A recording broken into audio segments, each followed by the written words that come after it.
الحمد لأهله والصلاة على أهلها أما بعد. قابل قدر والاحترام معزز السامعين، امام غزالی رحمت الله علیه فرمایي چې دنیا کې ځناور دا په درې قسم دي. اول قسم هغه ځناور دي چې هغوی کې سراسر نفع او فایده پرته ده. دا کوم ځناور دي؟ لکه غوا شوله، مخه شوله، اوښ شولو. دا داسې ځناور دي چې دوی کې سراسر نفع او فایده پرته ده. دغو ځناورو نه موږ تاسو شودې لیشو او دغه شودې موږ تاسو په طور خوراک استعمالوو. همدارنګې دغه اوښ باندې یو ځای نه بل ځای ته موږ بار وړو. همدارنګې د دوی والا غوښې هم موږ خورو. حتی کې چې د دوی کومې څرمنې دي هغه څرمنې هم موږ تاسو استعمالوو. دغه څرمنو نه موږ تاسو چپلې، همدارنګې کوټونه وغیره، همدارنګې کلینې، دا شیان موږ تاسو جوړوو. حتی کې چې د دوی څرمنو نه هم موږ تاسو فایده اخلو. دویم قسم هغه ځناور دي چې هغوی کې سراسر نقصان او ضرر پروت ده. د هغه ځناور دي لکه منګور شولو، لړم شولو، پړانګ شولو، لیوه شولو.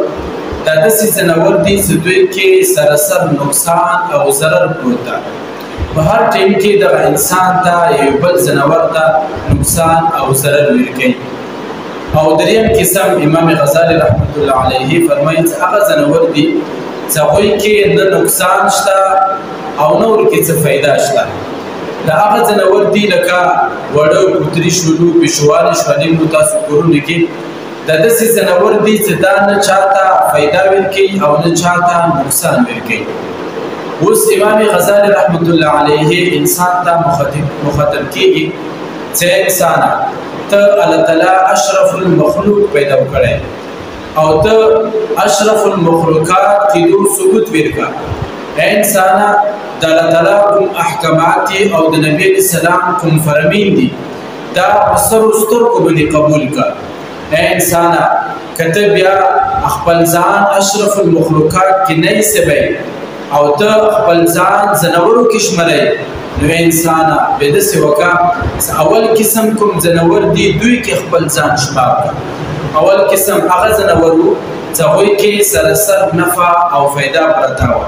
نو انسانه ته بیا ولګه دنیا کې په هر ټیم یعنې شپه ورځ لګیا شه خلکو ته نفع او فایده ورکوه.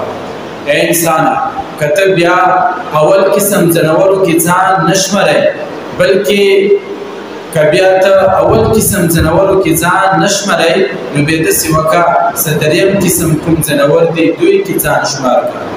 دریم قسم هغه ځناور وو چې هغوی کې نه نقصان او نه ورکې څه فایده وه. اے انسانه د بیا ته خپله زندګۍ داسې طریقې سره تېره کړه چې چاته فایده نه ورکوي، نو کم از کم نقصان هم چاته مه ورکوه. اے انسانه داسې ونه کړي چې ته دویم قسم ځناورو کې ځان شمار کړي چې ته بیا شپه ورځ لګیا وې خلکو ته نقصان او ضرر ورکوي، خلکو ته تکلیف او درد ورکوي. داسې نه چې بیا دغه خلک سبا تا په مرګ باندې خوشحالېږي چې ښه شو چې محلې نه ختم شو، ښه شو چې دغه کور نه ختم شو، ښه شو چې دغه کلي نه ختم شو. اے انسانه دغې طریقې سره ژوند تېر کړه چې سبا تا پسې خلک بیا بد رد نه یې. زما عزتمندو خبرې مقصد مه دا ده چې موږ تاسو یو مختصر غوندې زندګۍ دپاره الله تعالی دې دنیا ته رسولي یو. نو موږ تاسو ته پکار دا دي چې موږ تاسو خپله زندګۍ دغې طریقې سره تېره کړو چې موږ تاسو نه خلکو ته فایده او ښېګړه ورسېږي چې سبا ما ورته مرګ باندې بیا دغه خلک خفه کېږي. موږ تاسو بدن نه داسې اعمال صدر کړو، داسې کارونه صدر کړو چې دغه بیا موږ تاسو دپاره صدقه جریه جوړه شي. الله تعالی د دې باندې موږ ته عمل کولو توفیق نصیب کړي. وآخر دعوانا ان الحمد لله رب العالمين.